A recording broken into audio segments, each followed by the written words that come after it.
अस्सलाम वालेकुम everyone, this is Hasan मारफानी। मैं उम्मीद कर रहा हूँ आप लोग सब खैर वाफियत से होंगे। काफ़ी बच्चों के मेरे पास मैसेजेस आ रहे थे कि सर IFRS की बुक जो है कि F1 FR1 के लेवल पर कैरी करनी चाहिए या नहीं करनी चाहिए, whether it would be useful और नॉट। तो उस सिलसिले में आई थॉट कि एक शॉर्ट एंड स्वीट वीडियो तुम लोगों के लिए बनाई जाए। तो देखो यार, जब तुम ICAP से IFRS का सेट लेने के लिए जाओगे, ठीक है ना, तो जो है ये तुम्हें 5 किताबें दी जाएंगी ICAP की तरफ से। सही है। पार्ट ए, पार्ट बी और पार्ट सी। जरा समझ लो कि इन तीनों में फर्क क्या है। भाई देखो, पार्ट ए में ना तुम्हारा मेन लॉ या रेगुलेशन लिखा हुआ है, रूल लिखा हुआ है कि किस तरीके से आपने रिपोर्टिंग करनी है। अब पार्ट बी में जो है तुम्हारे पास इम्प्लीमेंटेशन गाइडेंस है, जिसमें कुछ न्यूमेरिकल्स भी हैं, सही है ना, कुछ फॉर्मेट्स वगैरह हैं। पार्ट सी जो है, देखो कोई भी लॉ या रेगुलेशन बनता है ना तो एक कमेटी बैठती है जो जिसका कंसेंसस होता है, विजडम होती है, सही है। तो सारी की सारी जो विजडम है, लॉजिक है, या जो स्कूल ऑफ थॉट्स हैं, डिफरेंट डिफरेंट ओपिनियंस हैं, वो पार्ट सी में दिए हैं। सही है। तुम्हारे लेवल के लिए ये पार्ट सी इररिलेवेंट है, इसको मैं साइड पे कर रहा हूँ। पार्ट बी भी इररिलेवेंट है फॉर नाउ, सही है ना। तुम्हारे लिए रेलेवेंट है पार्ट ए। अब सर अगर तुम पार्ट ए देखो तो पार्ट ए में जो है वो एक्चुअली 2 किताबें। तो सर ये 2 किताबें क्यों है? क्योंकि स्टैंडर्ड्स बहुत ज्यादा है ना, तकरीबन 45-50 के करीब है। तो कुछ पार्ट ए में कवर्ड है, कुछ पार्ट ए के सबसेट 1 में कवर्ड है और कुछ पार्ट ए के सबसेट 2 में कवर्ड है, ठीक है। अच्छा, तुमने क्या करना है, अब जरा इसको देख लो, बहुत गौर से जो है वो समझ लो कि तुमने क्या करना है। सबसे पहले तो जो तुम्हारे सिलेबस में एरियाज है ना, उसको तुमने एक दफा हाईलाइट कर लेना इस तरीके से, हाईलाइटर के जरिए, ठीक है। अच्छा देखो, मुझे पता है कि तुम लोगों का जो है वो क्या कहते हैं, टाइम कम है, तो ये मैक्सिमम जो है ना, it would take you like 30 minutes to actually do this exercise, सही है। तो सर सबसे पहले हाईलाइट कर लो। मैंने जो तुम्हारे FR1 के सिलेबस में जो है स्टैंडर्ड्स, वो मैंने हाईलाइट कर ली, सही है। ज्यादा नहीं है, गिनती के जो है 9 या 10 है, ठीक है। वंस यू हैव हाईलाइटेड, तो अब तुम जरा जो है देखो कि तुम्हारे जो है ना FR1 के लेवल पर 3 स्टैंडर्ड्स हैं जो मुझे ऐसा लगता है। वैसे एरिया तो एक है कॉन्सेप्चुअल फ्रेमवर्क का, जो थ्योरी बेस्ड है। पूछने को तो देखो एग्जामिनर कुछ भी पूछ सकता है, बट एक प्रोफेशनल हंच है। Conceptual framework is a theory based area, जिसमें से वो पूछ सकता है। और देखो एग्जामिनर इस लेवल पर, इन माई हम्बल व्यू, ही और शी वांट्स कि यार तुम्हें एटलीस्ट पता हो, सही है ना, कि यार कौन सी चीज कहाँ लिखी हुई है। तुम्हें डिटेल में ऑब्वियसली जो है the person won't be expecting यार तुम्हें डिटेल में पता हो सारी चीजें, but at least examiner would like कि तुम एटलीस्ट ये चीज बताओगे कौन सी चीज कहाँ लिखी हुई है IFRS में, सही है ना, कैसे लिखी हुई है, क्या निटिग्रिटीज हैं। ऑब्वियसली उसको अभी, ये मॉडलिटीज को अभी फिलहाल एग्जामिनर तुमसे एक्सपेक्ट नहीं करता। तो सर 3 एरियाज हैं जिन पर तुमने मेरे हिसाब से फोकस करना चाहिए। एक तो कॉन्सेप्चुअल फ्रेमवर्क है, पढ़ने की जरूरत नहीं है, पढ़ने जाओगे तो परेशान हो जाओगे। कॉन्सेप्चुअल फ्रेमवर्क का जो तुम्हारा इंडेक्स है ना, सही है, तुमने इंडेक्स को जो है ना अच्छे से जरा अपने ग्रेस्प में ले लेना है। अगर तुम देखो ये जो तुमने स्टडी टेक्स्ट में, बल्कि तुमने मेरी वीडियोस वगैरह भी देखी होंगी, तो उसमें जो है पारिस इधर लेकर आओ, जो वीडियोस वगैरह देखी होंगी तो उसमें मैंने जो ये सारी चीज़ें बताई नहीं है। अब जाहिर सी बात है कि थ्योरी बेस्ड एरिया है। अब तुम लोग जो है बाज़-औक़ात जहन से निकल जाता है चीज़ें, जैसे एक जो प्योर थ्योरी बेस्ड एरिया है कि भाई what are the qualitative characteristics of financials या यूजफुल इन्फॉर्मेशन, जैसे कि यहाँ लिखा हुआ है। तो अगर तुमने एक दफ़ा इंडेक्स को पढ़ा हुआ होगा ना और एग्जाम में सवाल आ जाता है, तो तुम्हें एटलीस्ट ये आइडिया होगा कि अच्छा यार यहाँ से जाके हम छाप सकते हैं, सही है। इसी तरीके से बाज़-औक़ात एग्जामिनर जो है कैपिटल मेंटेनेंस के हवाले से वैसे तो न्यूमेरिकल पूछता है, बट अगर उसने थ्योरी पूछ ली तो तुम्हें पता होगा कि अच्छा यार कैपिटल मेंटेनेंस की थ्योरी यहाँ से जाके हम छाप सकते हैं। अगर 5 या 8 मार्क्स का होगा, तुमने कुछ नहीं करना, कॉपी पेस्ट करना, सही है।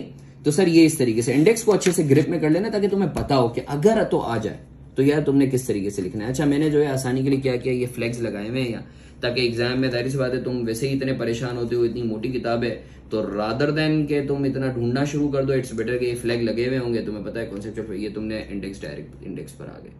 इसी तरीके से 2 और एरियाज हैं। लास्ट जो हम लोगों का रिवीजन सेशन हुआ था, जिसमें मैंने तुम लोगों को जो है 2-3 मिक्स टॉपिक के कॉम्प्रिहेंसिव क्वेश्चंस करवाए थे, सही है।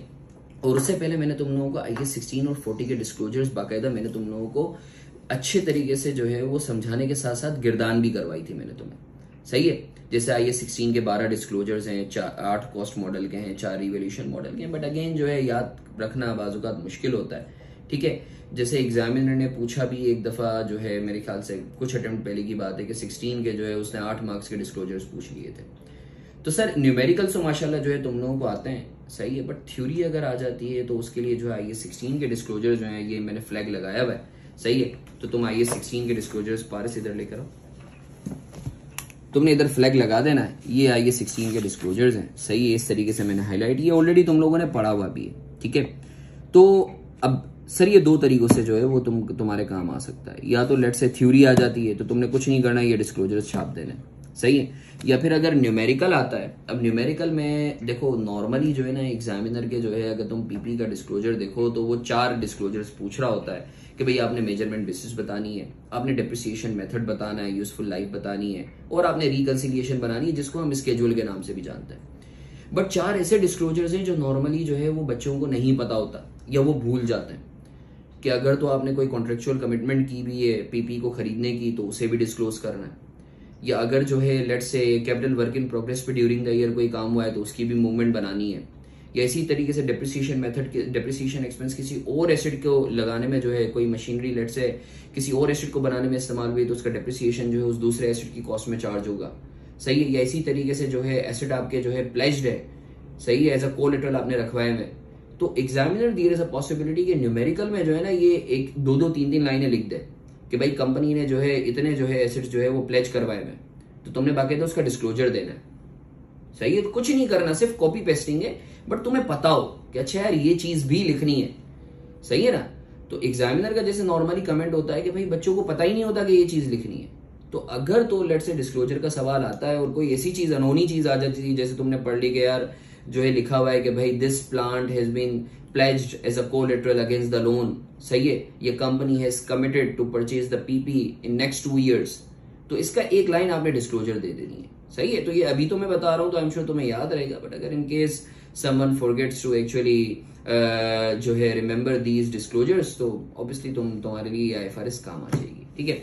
इसी तरीके से IAS 40 के डिस्क्लोजर्स भी है, तुमने फ्लैग लगा लेना है, सही है। डिस्क्लोजर के ऊपर मैंने ऑलरेडी वीडियो बनाई हुई है, बाकायदा थ्योरी बेस्ड भी है और फिर न्यूमेरिकल बेस्ड भी, सही है। तो in addition to looking at that watching that video तुम जो है ये जो IAS 40 के डिस्क्लोजर्स हैं उसके ऊपर बस तुमने ये फ्लैग लगा देना है ताकि अगर आ जाए तो तुम्हें पता हो, ठीक है। तो आईएफआरएस का मेरे ख्याल से इतना ही इस्तेमाल है, it would hardly take you like 30 minutes, but अगर सवाल आ गया तो ये हो सकता है कि 5 से 8 मार्क का थ्योरी का सवाल आ जाए तो ये हलवा मार्क्स होंगे एक तरीके से, ठीक है ना। तो आई एम श्योर तुम लोगों को इस वीडियो से फायदा होगा और तुम्हें डायरेक्शन मिल गई होगी कि आईएफआरएस को तुमने किस तरीके से जो है इस्तेमाल करना है, सही है। उसे पार्ट ए लेकर जाना है एग्जाम में, और इनफैक्ट मैं पार्ट ए क्योंकि जो है कुछ जो है 2-3 जो 16 और 40 के जो है स्टैंडर्ड्स हैं वो आपके जो है पार्ट ए के सबसेट 2 में लगे हुए, तो तुमने सिर्फ ये 2 पार्ट ए की किताबें लेकर जानी है, सही है ना। बाकी दूसरी तुम्हें पार्ट बी और सी लेकर जाने की जरूरत नहीं है, सही है। तो मैं फिर से रिपीट कर रहा हूँ, ज्यादा टाइम नहीं लगाना, सिर्फ 30 मिनट लगाना है। मकसद ये है कि तुम्हें पता हो कि आईएफआरएस में जो तुम्हारे कोर्स में चीजें हैं वो कहाँ लिखी हैं, ठीक है। अल्लाह तुम सबका हामी और नासिर हो। मेरे लिए भी बहुत सारी दुआओं में मुझे भी याद रखना, सही है। मैं भी तुम लोगों के लिए बहुत सारी दुआएं करूंगा इंशाल्लाह। जो है कोई भी चीज होती है तो यू कैन ऑलवेज जो है look up to me for any query. मैं पूरी कोशिश होती है कि तुम लोगों को जितना जो है मैं रिस्पॉन्ड कर सकूं टाइमली बेसिस पर उतना करूं, अभी तुम लोगों का हक है। तो अपना बहुत सारा ख्याल रखो, wish you best of luck, thank you, अल्लाह हाफिज़।